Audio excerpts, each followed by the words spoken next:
Em 2021, eu ouvia rumores de uma nova câmera que a Fujifilm iria lançar.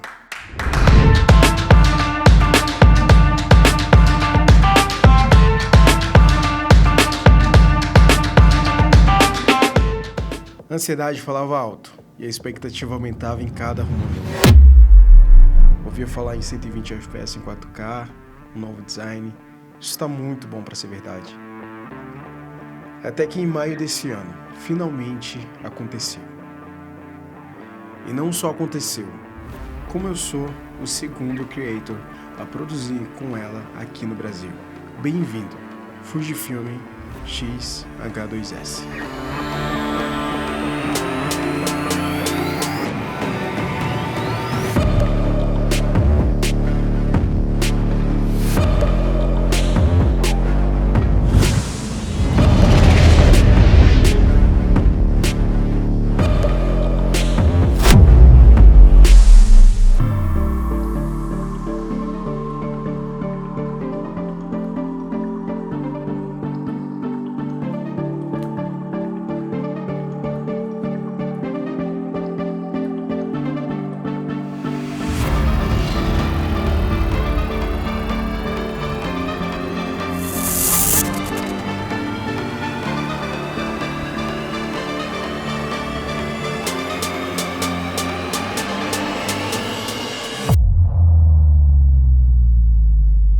Fala pessoal, meu nome é Isaac Moreira e junto com a Fujifilm e a Movie Locadora, a gente está trazendo esse lançamento mundial aqui em minhas mãos. Eu tive a oportunidade de passar alguns dias com essa câmera e fazer esse review. Lembrando que essa câmera que foi entregue a mim é uma versão beta da câmera. Então ela não está ainda 100% para ser comercializada e tem alguns testes em si que eu vou levar em consideração. A previsão é que ela seja comercializada nos Estados Unidos já no mês de julho e aqui no Brasil ela deve chegar lá por meados de agosto de 2022. Dito isso, vamos lá para o review dessa câmera que já me surpreendeu de fato e vamos lá.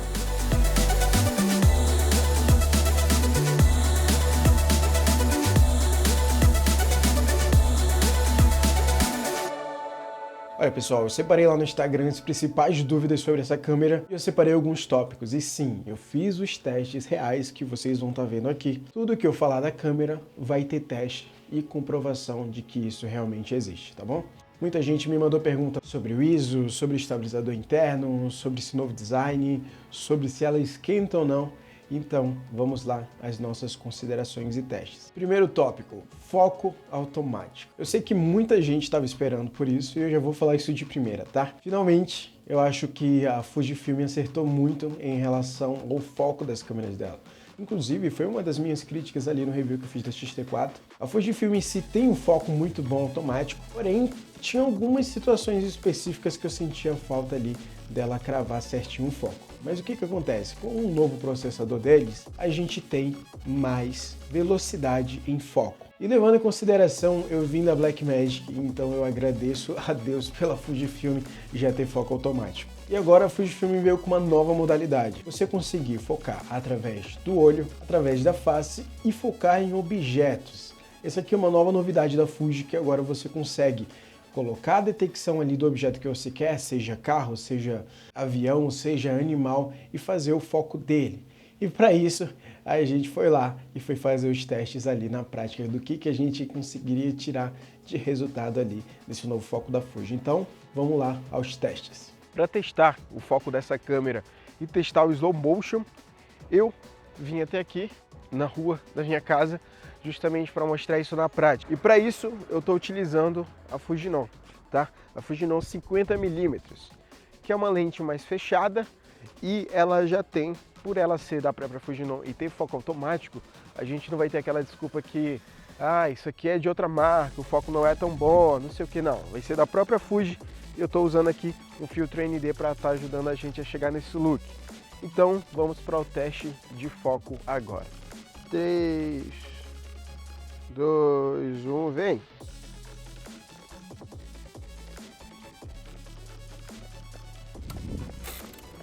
Foi! Vem!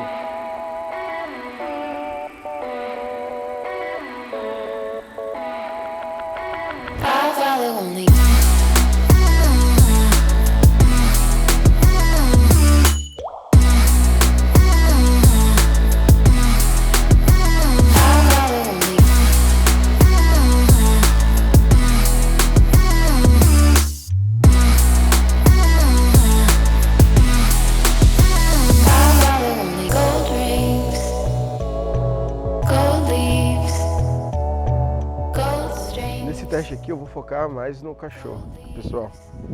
Então eu vou mudar o meu AF da Fuji e vou colocar detecção de objeto e eu vou escolher animais. E a gente vai focar no cachorro.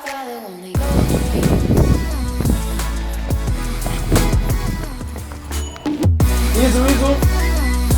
Vem!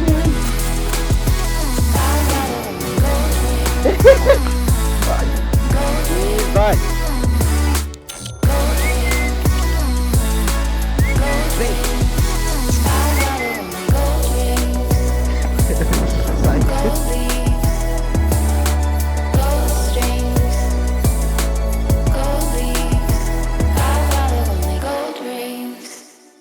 Como vocês viram, o desempenho do foco dessa nova XH2S cara, eu tô bem surpreendido em si. Sempre falo, cara, Fuji acertou muito em relação a esses modos de focos novos. Segundo tópico, estabilização. E aí, será que essa estabilização realmente funciona? E para ser bem justo a comparação, eu fiz o seguinte teste, tá? Eu coloquei a XT4 e a XH2S para fazer o mesmo take, com o mesmo plano e a mesma sequência dele na mão. Com o estabilizador desligado, com o estabilizador ligado e com o estabilizador digital ligado. E uma nova novidade dessa câmera é que agora esse estabilizador digital já não cropa tanto quanto ele cropava antigamente. Agora o fator de crop dele está em 1.1, tá? Se você quiser o digital, se você quiser o ótico, ele nem cropa, tá? Um exemplo disso é a minha XT4, que ela cropa em 4K 60. Já a XH2S, ela não cropa em quase nenhum dos fatores ali que ela tem de configuração para vídeo. Eu sei que muita gente está na dúvida se a estabilização interna dela melhorou, tá? Agora ela está com 5 eixos dentro dela. E em relação à XT4, quanto que ela melhorou. E para fazer isso, eu quis pegar isso logo na prática. Então, eu vou fazer um take com a XH2 e depois eu vou fazer um take com a XT4. E para isso, eu estou utilizando aqui uma 23mm da Viltrox, que é uma lente mais aberta. Seria muito sacanagem da minha parte se eu testasse isso com uma lente fechada. Então eu optei por uma lente mais aberta, que é uma média ali, mais 23mm mais ou menos, e eu também peguei uma lente que tenha ligação eletrônica, tá? Justamente para ela conseguir dar tanto a estabilização ótica quanto também a estabilização digital, tá? Beleza? Eu vou fazer um take e eu vou estar utilizando aqui a minha namorada como modelo para estar mostrando para vocês mais ou menos como que a estabilização dela, tanto ótica quanto digital, está se comportando.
E vocês puderam ver que realmente teve diferença no quesito estabilização, tá? Ela tá com 5 eixos dentro dela ali, fazendo a movimentação. E cara, eu diria que pro dia a dia eu fiquei bem empolgado porque eu já não preciso levar gimbal. Eu sou um cara que curto muito utilizar a câmera na mão, justamente para fazer esses movimentos ali.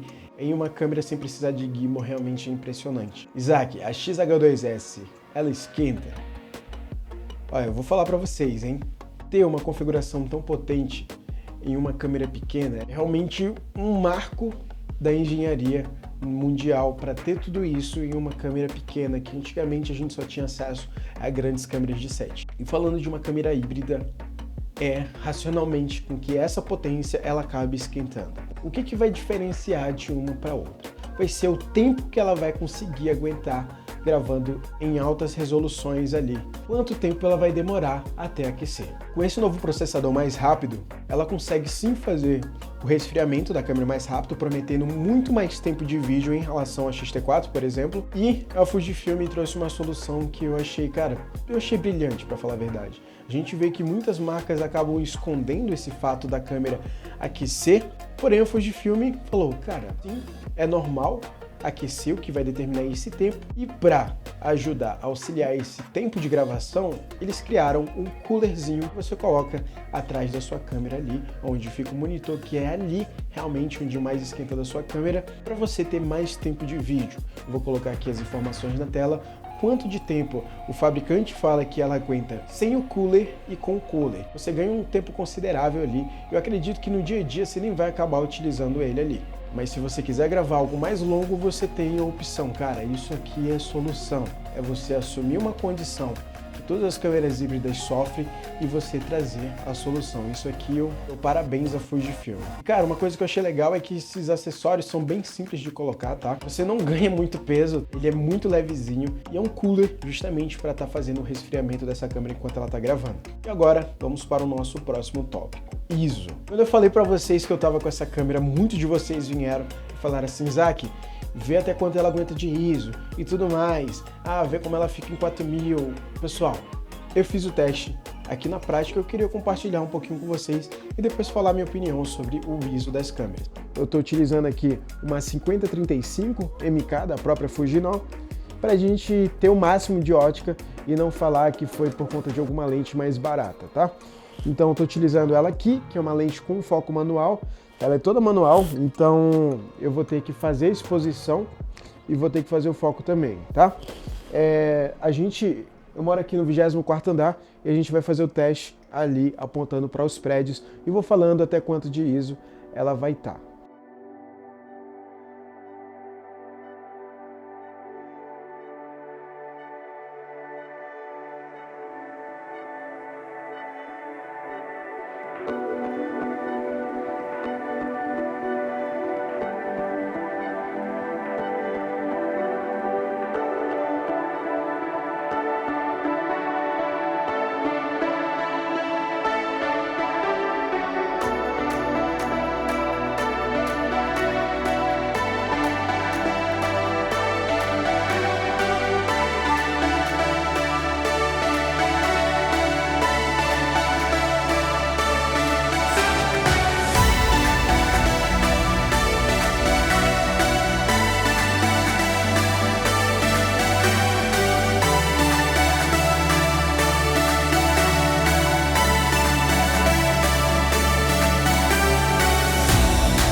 Vocês puderam ver ali, a partir do ISO 4000 começou a granular.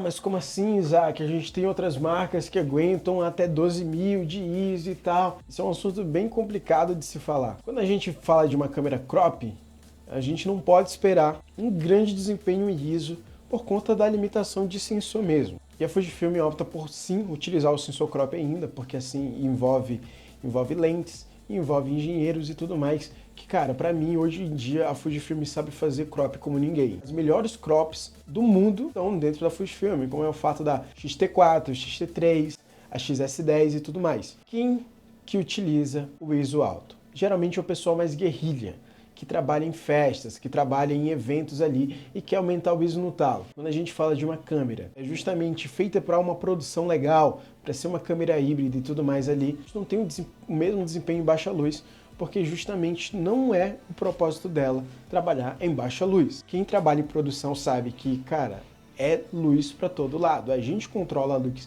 a gente que escolhe a iluminação para aquele ambiente.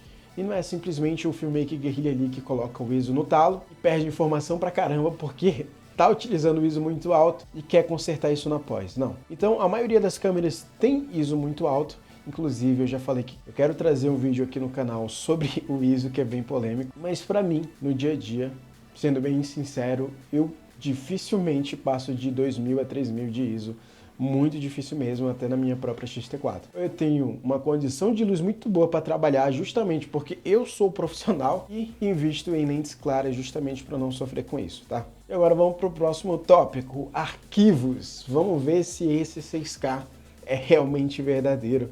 Então vamos ali para a tela do meu computador que eu quero falar para vocês. Vamos lá, pessoal, vocês estão vendo aqui agora a minha tela. Eu vou separar aqui alguns arquivos que eu gravei com a XH2S, tá? Lembrando aqui, vamos olhar agora, vou criar aqui uma timeline bonitona pra gente. Na verdade aqui já tem uma timeline, mas vamos criar outra aqui só para não dizer que fui eu. Teste Isaac. Vou gravar a minha timeline, tá em 1080, vou colocar em 4K, 60 frames, vou colocar em 24, que é basicamente o que eu utilizo a maioria dos projetos. Então vamos lá, criar a timeline, eu vou jogar aqui algumas cenas, tá? Vou jogar essa daqui, que é do carro, onde eu estou gravando com o carro, que é o take do meu cachorro correndo. Ó, se ele tá em 60 frames, vou deixar aqui em 40%, só para a gente fazer o teste direitinho. Vamos lá? Teste agora em 40% e tá rodando fluido, pessoal. Ó, vou pegar aqui mais um arquivo, este arquivo, tá? Aqui eu fiz um teste bem legal, pessoal, com a seguinte questão. Lembrando, essa câmera agora, ela faz 6K, tá? E assim que ela falou que faria 6K, eu falei, mano, impossível, ela deve ter algum fator de crop e tudo mais, mas não, ela não tem fator de crop e sim, ela grava os 6K utilizando o sensor todo, que isso é muito legal. E uma coisa, uma curiosidade é que ela grava o 6K em 4x3, tá? Então ele fica quadradinho assim, eu não consegui achar uma outra opção que é 16x9, ela grava assim 4x3, cara, por que isso daqui é bom e ruim, tá? É bom. Na verdade, cara, eu não sei porque isso não tem ponto negativo. Para quem utiliza em 16x9, é só dar um zoom e vai perder um crop como se fosse ali do que você está gravando, como se fosse a borda preta em si da parada. E para quem grava na vertical, quem grava na horizontal pensando em vertical, cara, isso daqui salva muito. Porque a margem para a gente colocar isso daqui, a margem de scale vai ser bem menor. Então, quem grava na vertical com ela vai conseguir utilizar isso muito bem na edição. Isso é um ponto positivo por esse formato em si. Pra ter noção, eu gravo assim na GoPro para conseguir dar menos crop, ou então utilizar ali o New Steady e ele ficar mais otimizado. Então, esse aqui é uma proporção bem legal de se trabalhar. Aqui vamos ver outro takezinho, aqui é com a estabilização ligada digital. Vamos ver como ele se desempenha. Aqui está em 4K 60, tá? Vamos ver se roda liso a parada. Deu play.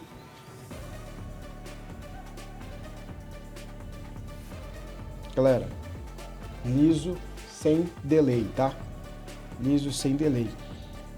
Olha só. Cara, esse take é muito foda, porque aí eu utilizei câmera na mão, olha isso, olha essa estabilização. Muito foda. E aqui eu nem tô andando valendo, tá? Isso aqui eu andei normal, como se fosse um cara comum que tivesse andando ali, sem muitas habilidades especiais de estabilização. Será que se eu jogar uma corzinha ele vai travar? Vamos ver aqui agora. Vou pelo menos puxar os contrastezinhos aqui, diminuir os realce que eu tava utilizando um ProMish aqui, então exige muito da máquina. Vamos lá. Joguei um contraste, vou aumentar um pouquinho a saturação. Na verdade, eu vou diminuir um pouquinho. Vamos lá.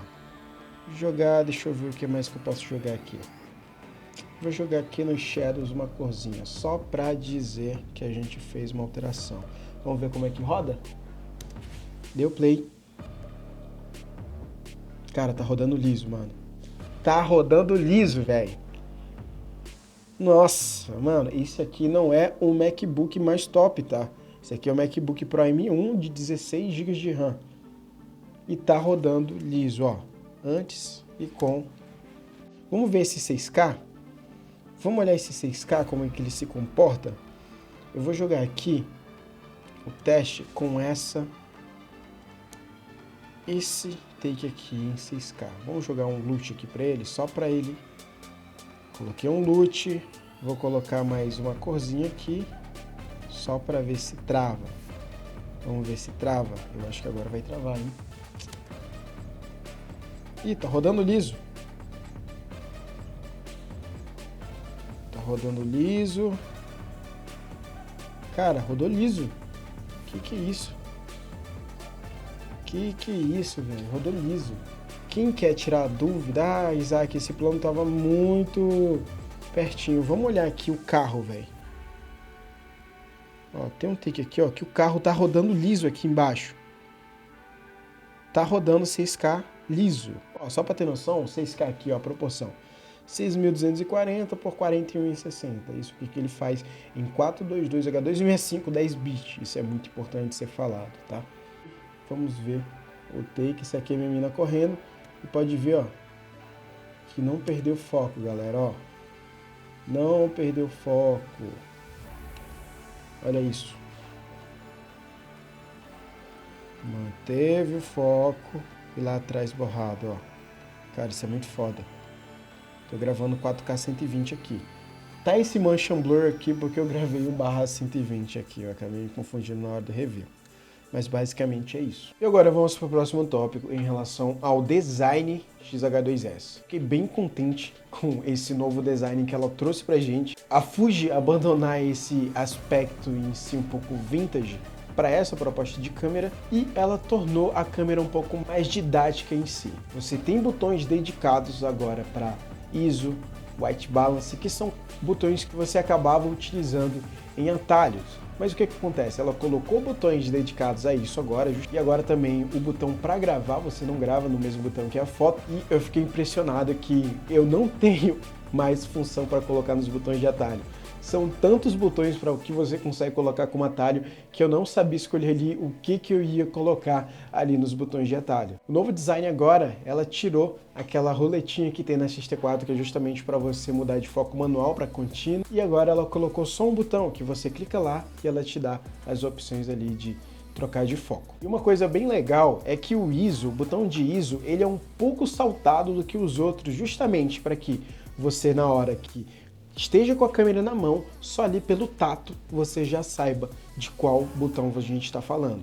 Se o ISO é um pouco mais acima, os outros são mais abaixo. Então assim, para você se localizar e não ficar sempre naquela loucura de ficar olhando para ver qual botão você está clicando porque eles são muito perto um do outro, a Fuji pensou nisso em uma coisa tão simples que outras câmeras poderiam estar utilizando, agora na XH2S tem e realmente faz diferença no meu workflow. Uma novidade agora bem legal que colocaram uma telinha ali, como a gente já viu em outras marcas utilizando, e agora essa telinha você consegue ver ali todas as configurações que você está utilizando sem precisar ficar ligado ali tanto no seu display, porque o que acontece? Eu não sei vocês, mas quando o meu display está ligado com algumas informações, eu não consigo ficar prestando tanta atenção em alguns detalhes que ele cobre. Então, justamente por isso eu achei esse display tão eficaz, porque agora eu consigo desativar todas as informações do meu display, consigo ter uma imagem limpa do que realmente eu estou gravando, e em cima eu fico ligado em relação à configuração, codec, filtro. Uma coisa bem legal que mudou agora também é que a gente tem novas entradas. A XH2S ainda aceita 2 cartões, mas agora ela conta com o CF Express tipo B, que esse cartão ele vai conseguir entregar toda essa potência que ela tem. Não adianta vocês quererem muita potência tentando gravar em um SD card, porque o que acontece? Arquivos como ProRes exigem muito do cartão, e para não deixar a desejar, ela veio com essa solução aqui do CF Express tipo B, que ele é um pouco salgado, mas realmente é necessário para estar utilizando em potências maiores. Eu não tenho esse cartão, mas para isso ela veio e também ainda tem a entrada SD card, que você consegue gravar em arquivos como H264 e H265. Você não consegue gravar em ProRes, tá? Com SD card. Lembrando que a câmera agora ela conta com um novo menu. E colocaram, por exemplo, se você coloca no manual, ele te dá a opção de vídeo e de foto ao mesmo tempo, só que de forma mais simples. Se você quiser coisas específicas de vídeo, você coloca lá no dial dela em vídeo e você tem todas essas opções. Esse novo menu, eu confesso que no início eu estranhei um pouco, mas depois com o tempo você vai se acostumando e acaba tornando questão de hábito mesmo. Lembrando que a mesma bateria que você utiliza na sua X-T4 é a mesma bateria em relação à XH2S. Mas Isaac, o que isso impacta no desempenho? Será que a bateria está melhor? Não, a bateria não está melhor, mas o que está melhor é que agora ela tem um processador melhor e isso faz com que ela dure mais 20% em relação à X-T4. Então ela consegue otimizar muito mais o desempenho da bateria para que ela dure muito mais. E falando em bateria, eu quero compartilhar uma coisa bem legal que a Fujifilm trouxe nessa nova atualização. Você tem a opção sim de utilizar um grip se você quiser estender essa bateria ainda mais. A Fujifilm tem uma solução para XH2S que é um grip comum que você consegue acoplar ali embaixo da câmera e você aumentar o seu desempenho de bateria ali para quem quer se guerrilha e durar o dia todo. Esse grip comum ele não é o mesmo da X-T4, tá? Então se você estava com esperança que o seu grip da X-T4 cabesse, não, ele não cabe. Por que que não cabe? Porque esse novo design, além do grip normal, agora ela veio com uma novidade, que é o grip que funciona cabo de internet. Esse novo grip, além de aumentar a bateria, ele consegue que você conecte o cabo ali de internet e você consiga controlar a câmera de qualquer lugar que você quer. Sabe aquelas câmeras robóticas que você consegue dar zoom, você consegue configurar ela de qualquer lugar? Câmeras que geralmente utilizam para transmissão ao vivo e tudo mais. Agora, com um simples grip, você consegue acoplar na câmera e a X-T4 vira uma câmera TPZ. Isso é simplesmente, cara, um marco assim nas câmeras híbridas. Através de um único acessório, você consegue ter controle de todas as informações e dependendo da lente que você utilizar, que agora a Fuji lançou novas lentes, você consegue até dar zoom e foco ali, tudo remotamente. A previsão da Fuji de soltar essa atualização é justamente setembro desse ano. Pessoal, e resumindo, eu, cara, particularmente curti muito essa câmera e o principal fator dela, o preço, tá, pessoal? Essa câmera, ela tá chegando por $2.500 no mercado. Pessoal, $2.500, isso é realmente impressionante pelas configurações que ela entrega. A gente está falando de uma câmera que faz 6K RAW, 6K em ProRes, 6K em H265, 4K 120 frames. Tudo isso faz com que ela seja muito mais do que $2.500 e a Fuji tem esse lance de trazer toda essa potência em uma câmera PSC. Isso é realmente incrível, tá? Na faixa etária desse preço não existe, pra mim, na minha opinião, nenhuma câmera que bata ela. A gente tem umas câmeras ali equivalentes a esse preço, mas na minha opinião ela ganha disparado disso. Câmeras que até têm a mesma configuração às vezes de outras marcas, só que custam quase o dobro do preço. Então, esse preço é realmente sensacional. Ah, Isaac, mas quando chegar no Brasil vai custar 30 mil. Não, ela não vai chegar por 30 mil, tá? Isso aqui eu posso garantir. 18, 19, 20 mil ali no máximo. Mesmo assim, ainda vai ficar muito abaixo dos preços que a gente tem aqui comparado a outras marcas. E o meu resumo é esse. A XH2S, para quem quer essa câmera, eu particularmente vou pegar uma XH2S para eu ter aqui nas minhas produções. Eu amei em relação ao foco dela. Cara, eu curti muito as configurações, curti muito o arquivo que ela entrega. As cores da Fuji são invejáveis por outras marcas. Essa aqui, com certeza, vai ser a minha próxima câmera. Esse é o resumo, cara. Não tem resumo melhor do que falar, cara, eu curti tanta câmera e lembrando que a gente está com uma versão teste, imagine aquela que tiver já atualização de firmware e tudo mais. E vou adquirir ela em breve, assim que for comercializada aqui no Brasil. E foi esse, pessoal, o meu review. Eu espero que você realmente tenha gostado. Se você gostou, deixe seu like. Lembrando que eu vou estar disponibilizando todos esses arquivos que eu gravei com ela. É só me chamar lá no direct, colocando #AFilmeByIsaac. Assim eu vou saber que você veio por aqui e você vai conseguir analisar todos esses arquivos. Lembrando que eu não consegui gravar em ProRes por conta do cartão, mas pelo menos você vai ter noção ali do F-Log, ter noção ali de tudo ali que essa câmera consegue oferecer. Obrigado, Movie Locadora, por ter cedido isso daqui. Obrigado, Fujifilm Brasil. A gente se vê numa próxima e valeu!